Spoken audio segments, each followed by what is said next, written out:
ದೊಡ್ಡ ಪ್ರಮಾಣದಲ್ಲಿ ಆಯೋಜನೆಯನ್ನು ಮಾಡಬೇಕಾಗಿತ್ತು. ತಮ್ಮೆಲ್ಲರಲ್ಲಿ ಒಂದು ಸ್ಥಳಾವಕಾಶ ಬಹಳ ಕಡಿಮೆ ಇರುವುದರಿಂದ ನಾನು ಮೊದಲಿಗೆ ಕ್ಷಮೆಯನ್ನು ಕೋರುತ್ತಾ ಈ ಕಾರ್ಯಕ್ರಮವನ್ನು ನಾವು ನಡೆಸ್ತಕ್ಕಂಥ ಉದ್ದೇಶ ಈ ದೇಶದಲ್ಲಿ ಒಂದು ಸಾಮಾಜಿಕ ಅನಿಷ್ಟ ಪದ್ಧತಿಗೆ ಒಂದು ಭದ್ರ ಬುನಾದಿಯನ್ನ ಬೆಳಕಿನ ಕಿರಣವನ್ನು ತಂದಿರತಕ್ಕಂಥ ಮಹಾತ್ಮ ಜ್ಯೋತಿಬಾ ಫುಲೆ, ಛತ್ರಪತಿ ಶಾಹುಜಿ ಮಹಾರಾಜ್, ನಾರಾಯಣ ಗುರು, ಪೆರಿಯಾರ್ ರಾಮಸ್ವಾಮಿ ಮತ್ತು ನಮ್ಮೆಲ್ಲರ ಭಾರತ ಭಾಗ್ಯವಿದಾತ ಬಾಬಾ ಸಾಹೇಬರನ್ನ ನೆನೆಯುತ್ತಾ ಸ್ಲಂ ಜನರ ಸಂಘಟನೆ ಕಲಬುರಗಿಯ ಎಲ್ಲ ನಮ್ಮ ಈ ಒಂದು ನಿವೇಶನ ರಹಿತರು ಸುಮಾರು ವರ್ಷಗಳಿಂದ ನಾವು ನಮ್ಮ ಒಂದು ಸಂಘಟನೆಯ ಸ್ಥಳೀಯ ಸಮಿತಿಗಳು ಇರೋದ್ರಿಂದ ಆ ಸ್ಥಳೀಯ ಸಮಿತಿಗಳು ಸುಮಾರು 25ರಿಂದ 26 ಸ್ಲಂಗಳಲ್ಲಿ ನಾವೇನು ಸಕ್ರಿಯವಾಗಿ ನಮ್ಮನ್ನು ನಾವು ತೊಡಗಿಸ್ಕೊಂಡಿರ್ತಕ್ಕಂಥದ್ದಿದೆ.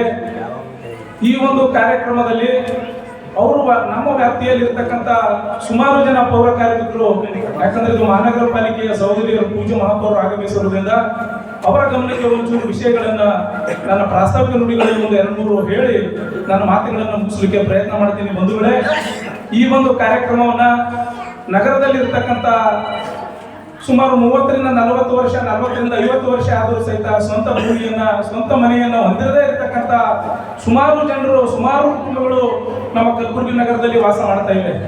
ನಾವು ಸಂಘಟನೆ ಕಟ್ಟಿದಾಗಿನಿಂದ ಸಂಘಟನೆಯಲ್ಲಿ ಸಕ್ರಿಯವಾಗಿ ತೊಡಗಿಸಿಕೊಂಡಿರುವುದರಿಂದ ಕೆಲವೊಂದು ಸ್ಲಂಗಳು ಘೋಷಣೆಯಾದರೂ ಸಹಿತ ವಸತಿ ಇಲ್ಲ.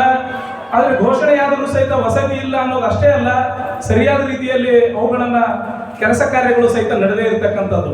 ಇದ್ರ ಜೊತೆಗೇನೆ ಸುಮಾರು ಕುಟುಂಬಗಳು ಏನು ಮನೆ ಇದ್ದೇನೆ ಇವತ್ತು ಪೌರ ಕಾರ್ಮಿಕರು ಅವರು ಬಾಡಿಗೆ ಮನೆಯಲ್ಲಿ ವಾಸ ಮಾಡಿ ಮನೆ ಕೆಲಸ ಮಾಡತಕ್ಕಂಥ ಮಹಿಳೆಯರು ವಾಸ ಮಾಡ್ತಾ ಇದ್ದಾರೆ.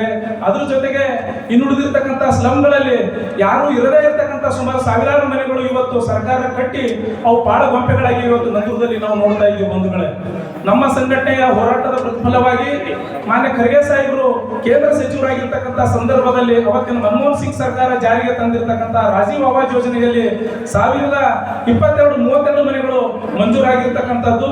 ಒಂದು ಡಬಲಾಬಾದ್ ಹತ್ರ ಇರ್ತಕ್ಕಂಥ 700 ಮನೆಗಳು ಮತ್ತು ಕೆಸರಟ್ಟಿಯಲ್ಲಿ ಇರ್ತಕ್ಕಂಥ 325 ಮನೆಗಳು. ಅದು 6 ವರ್ಷಗಳಿಂದ ಅದೇ ರೀತಿಯಾಗಿ ಅದು ಹಾಳು ಕೊಂಪೆಯಾಗಿತ್ತು. ಕೋವಿಡ್ ಸಂದರ್ಭದಲ್ಲಿ ಸ್ವಲ್ಪ ಮಟ್ಟಿಗೆ ಅದನ್ನು ಉಪಯೋಗ ಮಾಡಿಕೊಂಡ್ರು. ತದನಂತರದಲ್ಲಿ ಬಂದಿರತಕ್ಕಂಥ ಯಾವುದೇ ಸರ್ಕಾರಗಳು ಆ ಜನರ ಬಗ್ಗೆ ಆಗಲಿ ಅಧಿಕಾರಿಗಳಾಗಲಿ ನಿರ್ಲಕ್ಷ್ಯವನ್ನು ವಹಿಸಿರ್ತಕ್ಕಂಥದ್ದಿತ್ತು.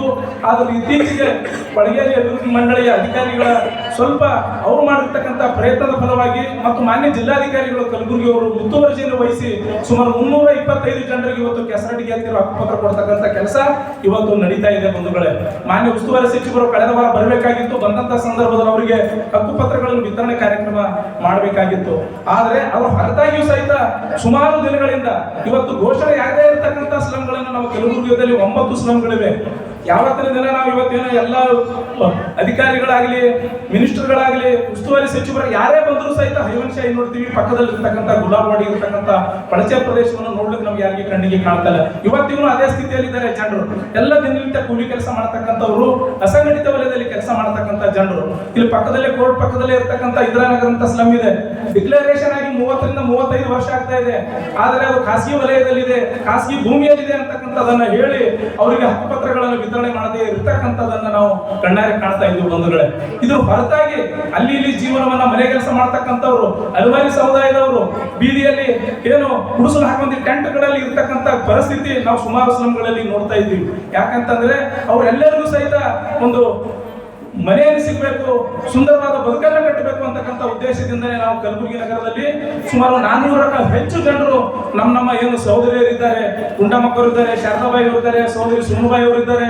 ಇವರೆಲ್ಲರ ಪ್ರಯತ್ನದ ಫಲವಾಗಿ ಪೌರ ಕಾರ್ಮಿಕರಲ್ಲಿ ಇರ್ತಕ್ಕಂಥ ಅನಿಲ್ ಅವರು, ಮಲ್ಲಿಕಾರ್ಜುನ್ ಸರ್ ಅವರು, ಪ್ರಕಾಶ್ ಅವರು, ಯಶುದಾಸ್ ಅವರು ಇವರೆಲ್ಲರೂ ಸೇರಿ ತಮ್ಮ ವಾಸ ಮಾಡತಕ್ಕಂಥ ಬಡಾವಣೆಯಲ್ಲಿ ಅವರಲ್ಲಿ ಇರ್ತಕ್ಕಂಥ ಬಾಡಿಗೆದಾರರು ಏನಿದ್ದಾರೆ ಆ ನಮ್ದು ಆಯುಕ್ತರಿಗೆ ಕೇಳಿ ಆಮೇಲೆ ಎಲ್ಲ ನಮ್ಮ ಸಾಹೇಬ್ರ ಜೊತೆ ಡಿಸ್ಕಷನ್ ಮಾಡಿ ನಮ್ಗೆ ಎಷ್ಟಾಗುತ್ತೋ ಅಷ್ಟು ನನ್ನ ಕೈಲಿ ಎಷ್ಟು ಆಗುತ್ತೋ ಅಷ್ಟು ನಾವು ಪಾಸಿಬಲಿ ಎಲ್ಲ ಮಾಡಿಸ್ಕೊಡ್ತೀನಿ. ನಮಗೆ ಈ ವೇದಿಕೆ ಮೇಲೆ ಕೇಳ್ಕೊತೀನಿ.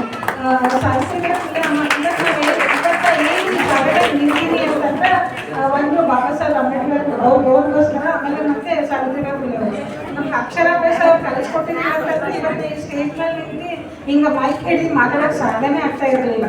ಸೊ ಅದಕ್ಕೆ ಅವ್ರಿಗೆ ಎಷ್ಟು ಥ್ಯಾಂಕ್ಸ್ ಹೇಳಿದ್ರು ಕಮ್ಮಿ ಇದೆ. ನನಗೆ ಮಾತಾಡೋಕ್ಕೆ ಅವಕಾಶ ಮಾಡಿಕೊಟ್ಟಿದ್ದಾರೆ.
Audio